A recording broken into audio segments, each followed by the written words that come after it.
अॻूणे वज़ीर-ए-आज़म यूसुफ रज़ा गिलानी जी कामयाबी जो नोटिफिकेशन रोकण वारो मामलो।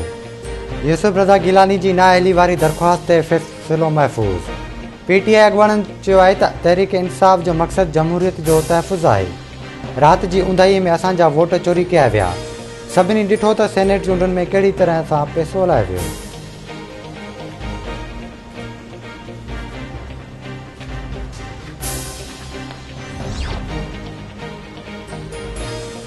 इक़्तिसादी राब्ता कमेटी रमज़ान पैकेज की मंजूरी ॾेई छॾी। नाणे वारे वफ़ाक़ी वज़ीर हफ़ीज़ शेख जी सदारत हेठि ECC जो इजलास। यूटिलिटी स्टोर्स खे 70 अरब 60 करोड़ ॾिना वेंदा। गिह ते 1 अरब 30 करोड़, खंड ते 40 रुपया ऐं अटे ते 30 रुपया किलो सब्सिडी ॾियण जी मंजूरी। सब्सिडी तहत खंड 68 रुपया फ़ी किलो विकिरो कई वेंदी। मुङनि ऐं मसूर जी दाल ते 10 रुपया किलो सब्सिडी ॾिनी वई। रमज़ान पैकेज तहत मसालनि ते 10 रुपया सब्सिडी ॾिनी वई।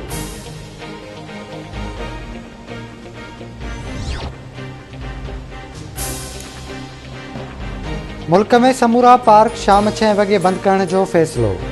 16 मार्च ताईं सिनेमा हॉल्स खोलण वारो फ़ैसिलो मुलतवी। सिंध ऐं बलोचिस्तान जे इदारनि में हाज़िरी 50% रखण वारी पॉलिसी बरक़रार। रावलपिंडी ऐं इस्लामाबाद जा स्कूल 28 फरवरी ताईं बंदि करण जो फ़ैसिलो। गुज़िरियल हफ़्ते कोरोना जे केसनि में इज़ाफ़ो थियो। कोरोना केसिस में वाध सबबि तिब जे शुबे ते दबाव वधी वेंदो आहे। डॉक्टर फैसल सुल्तान ऐं तालीम वारे वफ़ाक़ी वज़ीर शफ़क़त महमूद जूं मीडिया सां ॻाल्हियूं। डॉक्टर फैसल सुल्तान चवे थो बीमारी जी पखेड़ जी शरह सां स्मार्ट लॉकडाउन लागू कयो वेंदो।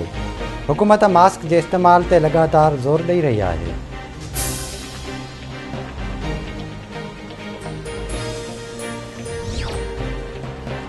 इलेक्शन कमीशन खां पोइ इस्लामाबाद हाई कोर्ट सेनेट चूंडुनि में यूसुफ रज़ा गिलानी जी कामयाबी जो नोटिफिकेशन रोकण वारी दरख़्वास्त रद्द करे छॾी।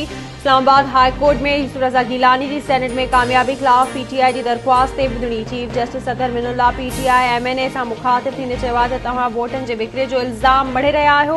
वीडियो में उहे माण्हू बि शामिल आहिनि जेके तव्हां सां गॾु आहिनि। अदालत खे पार्लियामेंट ते एतमाद आहे ऐं 80 सदाई पार्लियामेंटेरियंस जो एहतराम कयो आहे। अदालत PTI MNA अली नवाज़ ऐवान जी दरख़्वास्त ख़ारिज करे छॾी।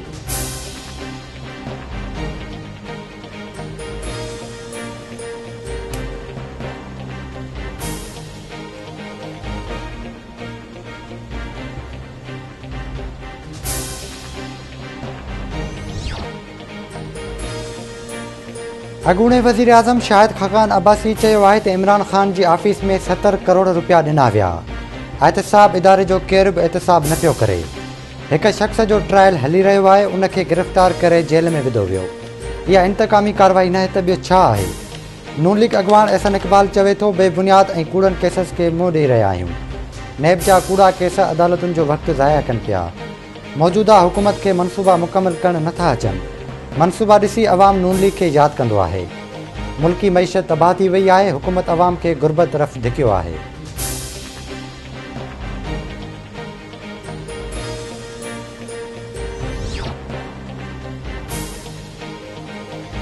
सेनेट में हुकूमती मेंबरनि जो तादाद मुख़ालिफ़ धुर खां घटि आहे। बिजली ऐं पेट्रोल महांगो करे महांगाई खे घटि करे नथो सघिजे। भाण महांगो थींदो त भाॼियूं बि महांगियूं थींदियूं। वफ़ाक़ में क़ीमतूं घटि थींदियूं त हिते बि थी वेंदियूं। सिंध सरकार जे तर्जुमान मुर्तज़ा वहाब कराची में मीडिया सां ॻाल्हियूं। चयाईं तहरीक इंसाफ़ शफ़ाफ़ियत ते यकीन नथी रखे। शिबली फराज़ जो बयान आयो आहे त हू हर हरबो इस्तेमालु कंदा। इलेक्शन कमीशन खे शिबली फराज़ जे बयान जो नोटिस वठणु घुरिजे।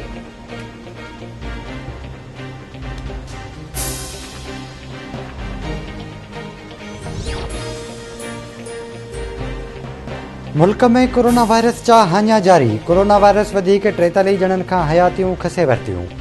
फौतियुनि जो अंग वधी 13,324 ताईं पहुतो। NCOC मूजिबि गुज़िरियल 24 कलाकनि दौरान 1786 नवां केसिस आहे। मुतासिरनि जो अंग वधी 5,65,216 थी वियो। 5,63,823 मरीज़ वायरस खे शिकस्त ॾेई सिहतयाब थी विया।